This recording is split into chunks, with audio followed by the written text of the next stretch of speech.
the videos he posted, and so he has his own story to tell about trisomy 18. Is that, yeah? Yes. And he wrote a wonderful speech, and we all cried the first time we heard it. So.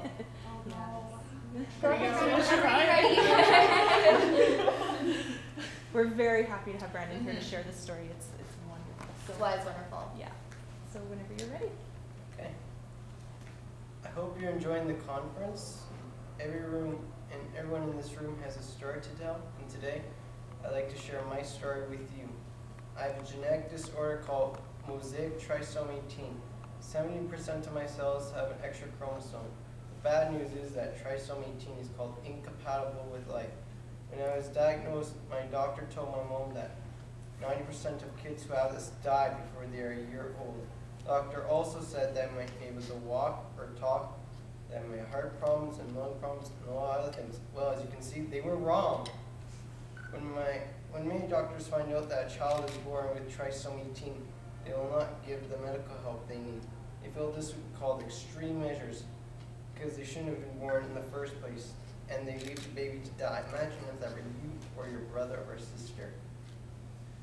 When I was younger, my mom asked her geneticist how she would counsel her, and she said she would advise her to have an abortion. I was shocked. My mom said, "But you would advise me to kill Brian?" She said, "Yes, but statistics show." People, I'm not a statistic. Inclusion is great when it works. It's sad news that genetic discrimination is very much alive, but unfortunately, it is deadly. When I was doing some research, I found that 92% of Down syndrome kids are aborted. I was absolutely shocked. There wasn't a number for trisomy 18 kids, but it's called incompatible with life. I'm sure the number would be a lot higher. This is just not right. This isn't something that gets talked a lot about, but we need to start talking about it. People are told the doom and gloom, but they aren't told the other side of the story, how kids like me, no matter how long they live, can bring joy to their families. Many people think it's okay to have an abortion, child has any disability. Why is that? My life and the lives of others are less important than anyone else. Society needs to change, and you can be that change. Some of the people with disabilities are easy to spot because of a wheelchair, maybe an oxygen tank, or a walker. When you met me on the street, you might not guess I had a disability.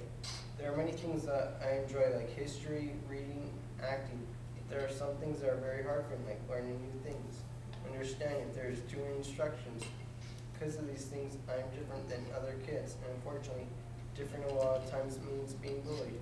I've been beaten up more than once while the teachers looked on and did nothing to stop it. I've been called names, laughed at, and whispered about, ignored. You know what? It hurts. I would ask kids to join in playing things like soccer, basketball, and they said there was always too many kids. Kids after me would ask and they were accepted. Just because I'm not good as other people in sports doesn't mean I should ever get a chance to join in. Every year I would ask kids to my birthday party. They would come, but no one would invite me back. Do you know how something like that would mean to me? I really like when kids come up to me and try to get to know what I'm all about. I was supposed to be born in August, but I was born July 7th, 1997. I mean 7797 in the Bible. The number 7 is God's number of perfection or completion. In the world's eyes, I might seem disabled, but in God's eyes, I am perfect. The cool thing is that everything we go through can be used to encourage and inspire others if we let it. Because of my trisomy 18, I started a website to educate people. Most importantly, to bring hope to parents who feel there's no hope. Most trisomy 18 kids don't have a voice, but I do, and I want to be a voice for them. If you'd like to check out my website, I brought some cards with addresses on it. Hope my sharing experience with other kids will make you look at the kids at your school a little differently. You might not see another person with Mosaic Trisomy 18, but there are kids at your school that are in the same situation that could use a friend like you. What is your story? Step out, make a difference. I know you'll be glad that you did.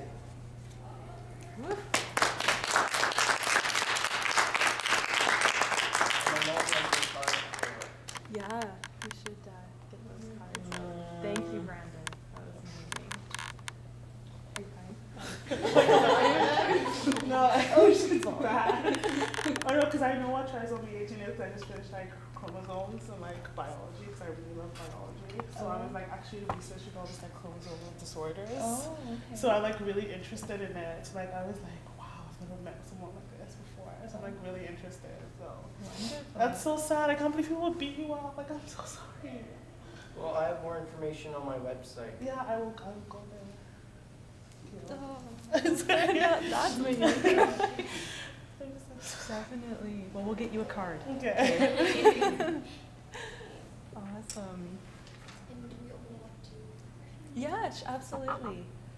With anyone else, does, like Brandon said at the end of his story, what's your story? Do you have a story? Like you just said, you're so interested in your studying. Is there a reason that you're? I mean, the thing is, like as you said, like a lot of people go through this and nobody really realizes it. Like, there's so many chromosomal disorders, like sex chromosomes, especially when you go through it. A lot of people don't know because it's not something that's very visible, like cliffhangers. Like you're just like a man that just kind of is more feminine, and sometimes what you need is someone to just be like, it's okay that you're different. Like it's okay that, like we love you anyway. Like you're not a statistic. Like I hate that when people say that, you know, oh you're 1 in 10, you're 1 in 4. No, you're special.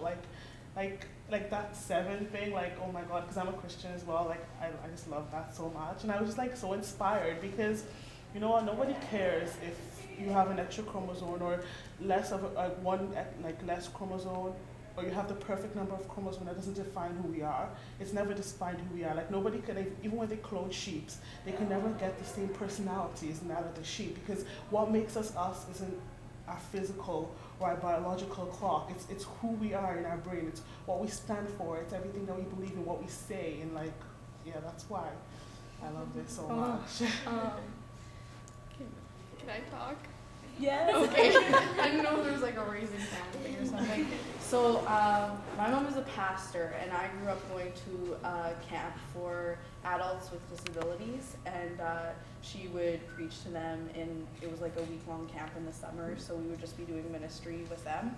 And then we ended up stopping doing that, and it was kind of sad for me because as a kid I grew up with these people and I really enjoyed being with them. So for a while it was kind of like totally done with that part of my life. But then this year, in our school we have a program called Interactions, and it's for kids with autism.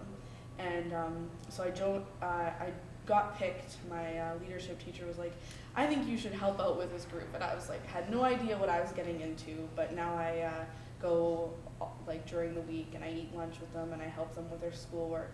And on my first day, I didn't know what to expect, and one of the boys came up to me. He like face to face, his name was Keith, and he walked up to me and said, something is wrong with my frontal lobe.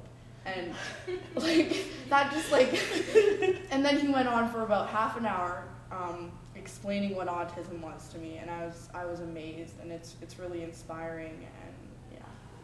Like don't let yourself be defined by what like a doctor tells you are. Like okay, we would have this meeting for like a grad committee because we're in grade 12. Well, I'm grade 12. And like this man dropped his phone while he was speaking, and nobody picked it up. And, like grad committee was right there, like right in front of him, like his phone was just dropped. And this kid, I'm pretty sure he has autism because like I really study all these diseases. He got up in the middle of the presentation and walked up and picked up that phone. And like it's something so small, and people were like, well, why couldn't I pick it up? Like at the end of the day, it's like this man's phone dropped. It took like 1 second to just reach down. Like you're sitting down to pick it up, but he picked it up. And sometimes people are like, oh well, he has a disability. No, he doesn't. He's a gain to us because the perspective he showed by picking up the initiative he showed by picking up that thing was something that we all need to learn.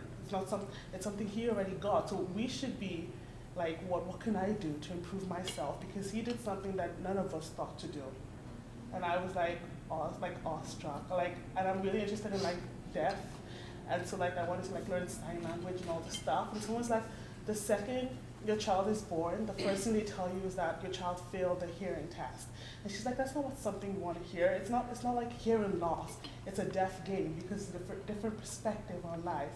So I've just always loved these issues, and like I didn't really know what to expect when I signed up for this, and I'm so happy I did. I'm really happy. Like you just made me so happy. Yeah. We are so happy you came. Yeah, no kidding. You know more people like you. Yeah. What school were you guys at? Jasper Place. Well, like it's a social justice. Oh. Like we